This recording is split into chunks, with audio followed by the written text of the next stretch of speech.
আমাদের যে দ্বিতীয় বিষয় সেটি হলো আখলাকুন নবী। নবীর চরিত্র কেমন ছিল? নবীজির চরিত্র কেমন ছিল? নবীজির চরিত্র কেমন ছিল যদি আমরা এই বিষয়ে বলতে চাই, আমাদের বড়রা উদাহরণ দিয়ে থাকেন যে কেউ যদি নবীকে দেখতে চাও নবী কেমন ছিল, তাহলে আকাশকে দেখো। কাকে দেখো? আকাশ দেখো। একথা কেন বললেন? কারণ আকাশ এমন একটা জিনিস যে আকাশকে ছোট, বৃদ্ধ, যুবক সকল বয়সী লোকেরা দেখতে পায়। এই আকাশ ছোট থেকে নিয়ে বৃদ্ধ পর্যন্ত সকল শ্রেণীর লোকেরা দেখতে পায়, যদি তার চোখ ভালো থাকে। সত্য হলো কি, যদি তার চোখ ভালো থাকে। তোমরা আকাশকে লক্ষ্য করো, আকাশকে যেমন ছোট থেকে নিয়ে বৃদ্ধ সকলে দেখতে পায়, ঠিক ততরূপ ভাবে কেউ যদি চায় আমি নবী থেকে শিক্ষা নিব, তাহলে যে একজন শিশু সেও নবী থেকে শিক্ষা নিতে পারে। যে একজন কিশোর শিশু পারে কিশোর পদার্পণ করলো, সেও নবী থেকে শিক্ষা নিতে পারে। যে একজন যুবক সেও শিক্ষা নিতে পারে, যে বৃদ্ধ সেও শিক্ষা নিতে পারে, যে স্বামী সেও শিক্ষা নিতে পারে, যে স্ত্রী সেও শিক্ষা নিতে পারে, যে বাবা সেও শিক্ষা নিতে পারে, যে দাদা সেও শিক্ষা নিতে পারে, একজন শিক্ষক সেও শিক্ষা নিতে পারে। অর্থাৎ নবীজির এমন কোন সাইড নাই যেখানে মানুষের জন্য প্রতিষ্ঠিত মানুষের জন্য শিক্ষা দিক নেই। প্রত্যেক মানুষ নবী থেকে শিক্ষা নিতে পারে। একজন আদর্শবান পিতা কিভাবে হতে হয় নবী থেকে শিক্ষা নিতে পারে। একজন আদর্শবান দাদা বা নানাকে কিভাবে হতে হয় নবী থেকে শিক্ষা নিতে পারে। একজন আদর্শ স্বামী কিভাবে হতে হয় নবী থেকে শিক্ষা নিতে পারে। একজন রাষ্ট্রনায়ক, আদর্শবান রাষ্ট্রনায়ক, আমরা যখন বর্তমান রাষ্ট্রনায়ক দেখি, কিন্তু আদর্শবান রাষ্ট্রনায়ক কিভাবে হতে হয় সেটাও নবী শিক্ষা দিয়ে গেছে। তাহলে নবী হল আকাশের মতো। আকাশ যেমন সকলেই দেখতে পায়, ঠিক ততরূপ নবী থেকেও সকলে শিক্ষা নিতে পারে, যে কোনো বয়সে যে কোনো ব্যক্তি শিক্ষা নিতে পারে। নবীর চরিত্র কেমন ছিল? আমরা যখন আমাদের চারিত্রিক সার্টিফিকেট কারো থেকে নেই, যখন আমরা কারো কাছ থেকে চারিত্রিক সার্টিফিকেট নেই, তখন আমার দুনিয়ার অবস্থা এমন, যিনি আমাকে চারিত্রিক সার্টিফিকেট দিবেন সবাই না, সবার কথা বলছি না, অনেকে এমন আছেন আমি যার থেকে চারিত্রিক সার্টিফিকেট নিব নিজের চরিত্র ঠিক নাই, আছে না এমন? আমি যার থেকে চারিত্রিক সার্টিফিকেট নিব তার নিজের চরিত্র ঠিক নেই, সে আমাকে চারিত্রিক সার্টিফিকেট দিচ্ছে। আর মহানবী সাল্লাল্লাহু আলাইহি ওয়াসাল্লাম মহানবীর সার্টিফিকেট দিচ্ছে কে? স্বয়ং আল্লাহ পাক রব্বুল আলামিন। সূরা বহরে আল্লাহ বলেন ওয়া ইন্নাকা লাআলা খুলুকিন আযীম, নবী হে আমি আপনি উত্তম চরিত্রের উপর রয়েছে, আপনি মহান চরিত্রের উপর রয়েছে, আপনার চরিত্র মহান চরিত্র। নবী সাল্লাল্লাহু আলাইহি ওয়াসাল্লাম হাদিসে বলেন ইন্নামা বুইসতু লিউতাম্মিমা মাকারিমাল আখলাক, আমি এই বিশ্বের বুকে প্রেরিত হয়েছি চরিত্রকে, উত্তম চরিত্রকে পূর্ণতা দান করার জন্য। চরিত্র বলতে যা আছে সেটাকে, উত্তম চরিত্রকে পূর্ণতা দান করার জন্য আমি নবীকে প্রেরণ করা হয়েছে। আমাদের আয়েশা রাদিয়াল্লাহু জিজ্ঞাসা করা হলো, ওগো আয়েশা, নবীর চরিত্র কেমন ছিল? নবীর চরিত্র কেমন ছিল? তো তিনি আবার কোনটা প্রশ্ন করলেন, কেন তুমি কি কোরআন পড়ো না? তুমি কি কোরআন পড়ো না? কানা খুলকুহুল কোরআন, কোরআনে যা আছে নবীর চরিত্র তাই। অর্থাৎ কোরআনে যা আছে নবী সাল্লাল্লাহু আলাইহি ওয়াসাল্লাম সেগুলোই কি প্র্যাকটিক্যালি দেখিয়ে গেছে, সেগুলো নবীর চরিত্র। তো এই ছিল নবীর চরিত্র। আর আরেকটু বিস্তারিত যাই, সূরা কলম আমি যে আয়াতটি তেলাওয়াত করেছি, কয়েকটা আয়াত তেলাওয়াত করেছি, আল্লাহ রাব্বুল আলামিন এখানে দুটি কসম করেছেন। মক্কার লোকেরা, আরবের লোকেরা নবীকে পাগল বলতো। পাগল কেন বলতো? তার কারণ হলো গোটা পৃথিবী ছিল ইহুদি মুশরিকদের দ্বারা ভরপুর। পুরো পৃথিবী কাফের মুশরিকদের ভরপুর ছিল। একমাত্র নবী ছিল হকের পথে দাওয়াত দানকারী, দাওয়াত দিতেন। তো যখন নবীজি দাওয়াত দিতেন, যখন নবীজির উপর আল্লাহ পাকের ওহী অবতীর্ণ হতো, সেই ওহীর একটা প্রভাব নবীজির চেহারায় প্রকাশ পেত। ওহি কিন্তু ভালো জিনিস, ওহি একটা ভারী জিনিস। যখন নবীজির উপর ওহি অবতরণ হতো, কাফেররা দেখতেন তার একটা প্রতিক্রিয়া নবীজির মধ্যে প্রকাশিত হতো। তো তারা বলতেন মুহাম্মদ পাগল, নাউযুবিল্লাহ। আবার যখন নবীজি সত্যের দাওয়াত দিতেন, তখন তারা বলতেন যে গোটা দেশের বিরুদ্ধে, গোটা জাতির বিরুদ্ধে সে কিসের দাওয়াত দিচ্ছে, সে কি পাগল হয়ে গেছে, সে একটা উন্মাদ পাগল। তো আল্লাহ পাক তাদের এই কথাকে রহিত করার জন্য পরপর দুটি কসম খেয়েছেন, শপথ খেয়েছেন। প্রথম কসম খেয়েছেন সূরা কলম, নুন ওয়াল কলামি ওয়া মা ইয়াসতুরুন। আল্লাহ পাক কলমের, আমরা যে কলম দ্বারা লিখি, কলমের কসম খেয়েছেন। এই কলম দ্বারা উদ্দেশ্য দুটো হতে পারে। এক হলো আমাদের যে বাক্যলিপি আছে, বাক্যলিপির যে কলম, সেই কলম উদ্দেশ্য হতে পারে। আবার আমরা যে কলম দ্বারা লিখি, সেই কলম উদ্দেশ্য হতে পারে। আমাদের যে বাক্যলিপির কলম, এই কলমটা আল্লাহ পাক এই পৃথিবীকে সৃষ্টি করার আরো 50,000 বছর পর এই কলমকে সৃষ্টি করেছেন। আল্লাহ পাক বাক্যলিপির যে কলম, সর্বপ্রথম আল্লাহ পাক কলমকে সৃষ্টি করেছেন। পৃথিবী সৃষ্টির পূর্বে আল্লাহ পাক সর্বপ্রথম কলম সৃষ্টি করেছেন। কত বছর আগে? 50,000 বছর আগে। সৃষ্টি করার পর আল্লাহ বললেন, হে কলম লেখো। কলম বললেন, কি লিখবো? লেখো, কিয়ামত পর্যন্ত যা হবে সব লেখো। এ হলো বাক্যলিপির কলম। আল্লাহ পাক কলমের কসম খেয়েছেন। দ্বিতীয়ত কলম দ্বারা যা লেখা হয় তার কসম খেয়েছেন। এই কসম খাওয়ার পর আল্লাহ পাক বলেন, মা আনতা বিনি'মাতি রাব্বিকা বিমাজনুন। ওগো নবীজি, মক্কার কাফেররা, মুশরিকরা আপনারা যে পাগল বলে, আসলে আপনি পাগল নন। আপনি আপনার প্রভুর রহমতে, আপনি আপনার প্রভুর অনুগ্রহে আপনি কি নন? মাজনুন নন, আপনি পাগল নন। আপনি ধৈর্য ধারণ করুন। ওয়া ইন্নাকা লাআজরুন গায়রা মামনুন। যদি আপনি ধৈর্য ধারণ করেন, আল্লাহ পাক আপনাকে এমন নিয়ামত দান করবেন যার কোনো সীমা নেই। ওয়া ইন্না লাকা লাআজরুন গায়রা মামনুন। সীমাহীন আল্লাহ পাক আপনাকে নিয়ামত দান করবেন। তারপর আল্লাহ পাক বলেন, ওয়া ইন্নাকা লাআলা খুলুকিন আযীম। আল্লাহ পাক নিজে নবীজির চারিত্রিক সার্টিফিকেট দিচ্ছেন, আপনি উত্তম চরিত্রের উপর রয়েছে, আপনি মহান চরিত্রের অধিকারী। যে সকল লোকের আপনাকে পাগল বলে, উন্মাদ বলে, আপনার চরিত্র নিয়ে কথা বলে, আপনি দেখবেন, তারাও দেখবে আসলে পাগল কি আপনি নাকি তারা পাগল। পাগল তারা, তারা দেখবে, আপনিও দেখবেন কে পাগল। আল্লাহ পাক জানেন কে সঠিক পথে আছে, কে বেঠিক পথে আছে, কে হেদায়েতের পথে আছে, কে গুমরাহির পথে আছে। ইন্না রাব্বাকা হুয়া আ'লামু বিমান দাল্লা আন সাবিলি। আল্লাহ পাক জানেন কে গুমরাহির পথে আছে, ওয়া হুয়া আ'লামু বিল মুহতাদিন। তিনি জানেন কে হেদায়েতের পথে আছে। এসব কিছু বলার পর আল্লাহ পাক বলেন, ফালা তুতি'ল মুকাজ্জিবিন। ওগো নবীজি, কাফেররা, মুশরিকরা আপনাকে বলবে যে তোমরা আমার অনুসরণ করো, আমার আনুগত্য করো, আমাদের দলে চলে আসো, আমাদের দলে চলে আসো, আমাদের দলমুক্ত হয়ে যাও। তাহলে তুতি'ল মুকাজ্জিবিন।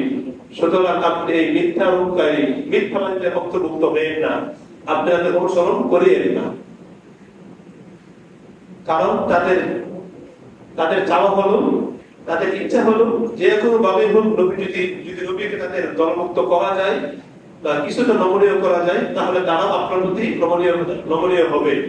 আল্লাহ পাক এই কথাটা বলেন, কাফের মুশরিকদের বর্তমান জমানাও কিছু লোক আছে এমন সুবিধা প্রার্থী, তারা চায়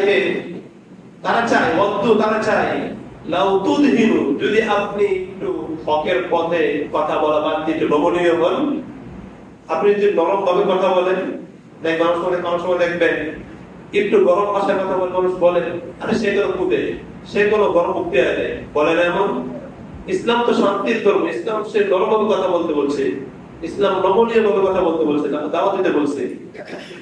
অথচ আমরা ইতিহাস দেখি, যদি আমরা ইতিহাস দেখি, হাদিস দেখি, তখন আমরা ইসলাম বলতে আমরা দুটি জিনিস দেখতে পাবো, একটা হলো নরম আর একটা হলো গরম। ইসলাম দুটার কথাই বলছে।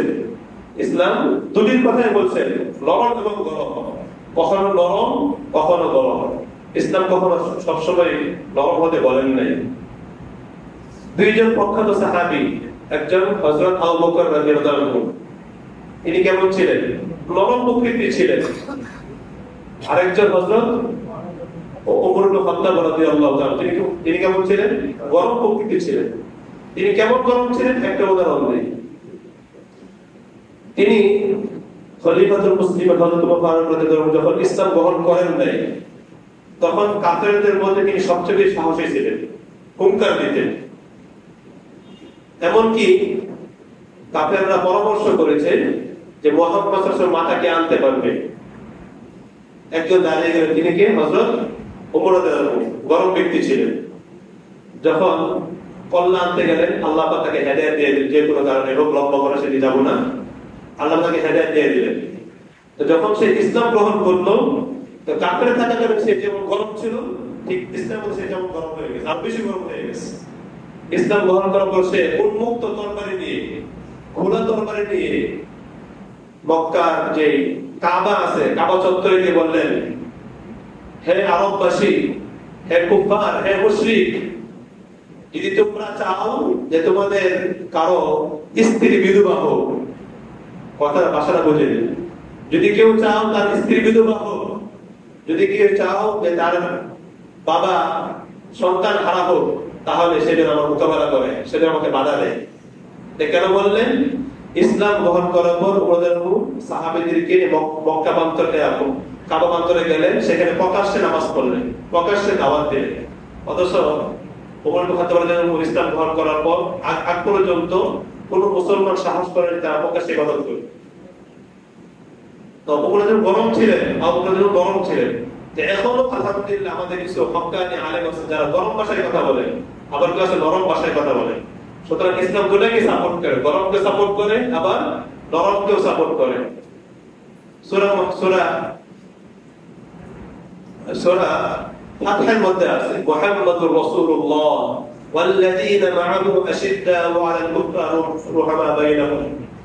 মুহাম্মদ সাল্লাল্লাহু আলাইহি ওয়াসাল্লাম তার সাথীরা যারা ঈমান এনেছে, তারা যখন তাদের ইমামের সাথে সাক্ষাৎ করে কথা বলতে তখন নরম, আর যখন কাফেরদের সাথে কথা বলতে তারা কি? গরম। সুতরাং ইসলাম নরম এবং গরম দুটোটাকেই আদেশ করেছেন, অনুমোদন দিয়েছে। সুতরাং জোরে কথা বললে বা গরম কথা বললে সে যে ঠিক করে না, সঠিক করে, বিষয়টা এমন না। বিষয়টা বুঝতে পারছেন? তো বলতেছিলাম, কাফেররা চায়, মুশরিকরা চায়, সুবিধাবাদরা চায় যে যদি হুজুরে একটু আমাদের মধ্যে নরম হতো, তাহলে আমরা তাদের মধ্যে নরম হতাম। যদি তারা আমাদেরকে ছাড় দেয়, আমরা ছাড় দেব, এটা চায়। আল্লাহ কি বলেন? তাহলে আপনারা অনুসরণ করে এই পর্যন্ত ছিল, সামষ্টিকভাবে সমস্ত কাফেরদেরকে উদ্দেশ্য করে। এরপরে আল্লাহ পাক নির্দিষ্ট ব্যক্তিকে উদ্দেশ্য করে বলেন যে সবচেয়ে বেশি কুখ্যাত ছিল, যে সবচেয়ে বেশি নবীকে গালিগালাজ করত, ওয়ালিদ ইবনে মুগীরা। কি নাম? ওয়ালিদ ইবনে মুগীরা। এই ব্যক্তি ছিল জারর সন্তান। এই ব্যক্তি ছিল কি? জারর সন্তান। এই ব্যক্তির ব্যাপারে আল্লাহ পাক 10টি তার দোষ উল্লেখ করেছেন, 10টি দোষ উল্লেখ করেছেন। আল্লাহ পাক বলেন, ওয়ালা তুতি'উ কুল্লা হাল্লাফিন মাহিন। এখন থেকে যা বলা হবে কারণ উদ্দেশ্যে বলা হবে, ওয়ালিদ ইবনে মুগীরা সম্পর্কে বলা হবে। তার কয়েকটি দোষ আল্লাহ পাক উল্লেখ করবেন এবং বলবেন যে তুমি তা অনুসরণ করিও না। এক নম্বর দোষ হলো কুল্লা হাল্লাফ। দেখবেন কিছু মানুষ আছে কথা শপথ করে, কথায় শপথ করে, আছে না এমন মানুষ? তো আরেকটা দোষ ছিল, সে প্রচুর পরিমাণে শপথ করত। ওয়ালিদ ইবনে মুগীরা সে প্রচুর পরিমাণে শপথ করত। মাহিন, সে ছিল লাঞ্ছিত, অপদস্থ, অপমানিত। আমাদের মাঝেও মানুষ হয়তো নগদ অপমানিত হয় অথবা পরবর্তী অপমানিত হয়, লাঞ্ছিত হয়। আপনি ইতিমধ্যে দেখতে পেয়েছেন গোটা বিশ্বের মধ্যে একটা আন্দোলন শুরু হয়ে গেছে বাতিলের বিরুদ্ধে। যে কিছুদিন আগে নেপালের অবস্থা দেখছেন। তো আল্লাহ পাক কাকে কখন সম্মান দেন সেটা আল্লাহ পাক জানেন। কখন লাঞ্ছন না সেটা আল্লাহ পাক জানেন। ক্ষমতার মালিক কে? আল্লাহ। আবার ক্ষমতা নেওয়ার মালিক কে? আল্লাহ। কুলিল্লাহুম্মা মালিকাল মুলকি তু'তিল মুলকা মান তাশা ওয়া তানজি'ুল মুলকা মিম্মান তাশা ওয়া তু'ইজ্জু মান তাশা ওয়া তুযিল্লু মান তাশা বিয়াদিকাল খায়র। ক্ষমতা দেওয়ার মালিক আল্লাহ, আবার ছিনিয়ে নেওয়ার মালিকও আল্লাহ। ইজ্জত দেওয়ার মালিক আল্লাহ, আবার বেইজ্জত দেওয়ার মালিকও আল্লাহ। আমরা দেখতে পাচ্ছি বিশ্বের বিভিন্ন আনাচে যারা বাতিল ছিল, যারা জুলুমকারী ছিল, জালেম ছিল, আল্লাহ তাদেরকে আস্তে আস্তে ক্ষমতাচ্যুত করতেছে, তাদেরকে লাঞ্ছিত করতেছে না? দেখলাম কিছুদিন আগে নেপালের অবস্থা, আপনারা দেখেছেন অবশ্যই। এই জন্য এখান থেকে শিক্ষা নেওয়া, আল্লাহ পাক এসব ঘটান কেন? পরবর্তী থেকে শিক্ষা দেওয়ার জন্য, যেটা কিন্তু শিক্ষা নিতে পারে। তো 2 নম্বর গুণ ছিল কি? সে মাহি, লাঞ্ছিত। হাম্মাস, সে ছিল নিন্দাকারী, মানুষের নিন্দা করত। মাশাইন, সে মানুষের গীবত করত। বিনামিন, একে অপরের মধ্যে চুগলখড়ি করত। আছে না এমন মানুষ? খালি কথা লাগায়, তার সাথে সম্পর্ক ভালো, এখানে একটা সম্পর্ক নষ্ট করে দিল। বিনামিন মানে পিছনে চুগলখড়ি করা, কারো দুশ্চর্চা করা। আরেকটি গুণ হলো সৎ কাজ করতে গিয়ে বাধা প্রদান করা। এই ওয়ালিদের মুগিরা বিভিন্ন গুণ, বিভিন্ন বৈশিষ্ট্য। মুতাদি, মানুষ সীমা লঙ্ঘন করে, মানুষ অপকর্ম করে, কিন্তু অপকর্মের একটা লিমিট থাকে। যখন সে লিমিট ক্রস করে তখন সে কি হয়ে যায়? মুতাদি, সীমা লঙ্ঘনকারী হয়ে যায়। আর আল্লাহ পাক সীমা লঙ্ঘনকারীকে ইন্নাল্লাহা লা ইউহিব্বুল মুতাদিন আসীম, আল্লাহ পাক কোন সীমা লঙ্ঘনকারীকে পছন্দ করেন না, ভালোবাসেন না। আসীম হলো পাপাচারকারী, যে অত্যাধিক পাপাচারকারী। উতুল্লিম বা'দা যালিকা জানিম, লোকটি ছিল কি? জানিম ছিল। লোকটি ছিল জানিম মানে যাওয়ার সন্তান। দেখবেন, আমি সবাইকে বলছি না, এখনো কিছু মানুষ এমন আছে যারা ইসলামের বিরোধিতা করে, কোরআন হাদিসের বিরোধিতা করে, হকের বিরুদ্ধে চলে। তো যাদের মধ্যে এই গুণগুলো আছে, দেখবেন এই 10টা গুণ মিলিয়ে দেখবেন সে তার কোন একটি গুণে সে বৈশিষ্ট্য তার মধ্যে রয়েছে। যারা এই কাজগুলো করে, ইসলামের বিরুদ্ধে যায়, কোরআন হাদিসের বিরুদ্ধে যায়, হকের বিরুদ্ধে যায়, এই 10টি গুণ মিলিয়ে দেখবেন তার মধ্যে কোন একটা গুণ তার মধ্যে বিদ্যমান রয়েছে। হয়তো তার জন্ম সমস্যা আছে, অথবা অন্য কোনো সমস্যা আছে। এজন্য আল্লাহ প্রত্যেককে এই যে 10টি গুণ বললো, এই গুণগুলোতে আমাদেরকে, এগুলো গুণ না দোষ? কোনটা? এগুলো গুণ না দোষ? গুণ 2 ধরনের, একটা হলো ভালো কিন্তু খারাপ গুণ। এগুলো গুণ কিন্তু খারাপ গুণ। আল্লাহ আমাদের এগুলোকে বিস্তারিত তৌফিক দান করুন। আজকে যে বিষয় নিয়ে আলোচনা হলো সিরাতুন নবী, আখলাকুন নবী নিয়ে, সূরাতুন নবী নিয়ে। যেহেতু রবিউল আউয়াল মাস, আমাদের প্রত্যেককে নবীজির সিরাত সম্পর্কে জানা তৌফিক দান করুন। প্রত্যেকটা মুমিনের উচিত, প্রত্যেকটা মুসলমানের উচিত কোন না কোন একটা গ্রন্থ মুতালা করা। যেমন আপনারা পড়তে পারেন, বাংলাতে অনেকগুলো সিরাত আছে, কোন সিরাতে মুস্তাফা আছে পড়তে পারেন, বাংলায় সুন্দর লেখা আছে। আর রাহিমুল মাহকুম আছে পড়তে পারেন, সুন্দর লেখা। এগুলো পড়তে পারেন, কারণ আমরা যেহেতু মুসলমান মুমিন, আমাদের আইডল নবীজি, সুতরাং আমাদের জন্য উচিত হলো নবীজি কি করেছেন, নবীজি কেমন ছিলেন সেগুলো জানা শোনা। আল্লাহ প্রত্যেকে আমার তৌফিক দান করে। আমিন। সুন্নাত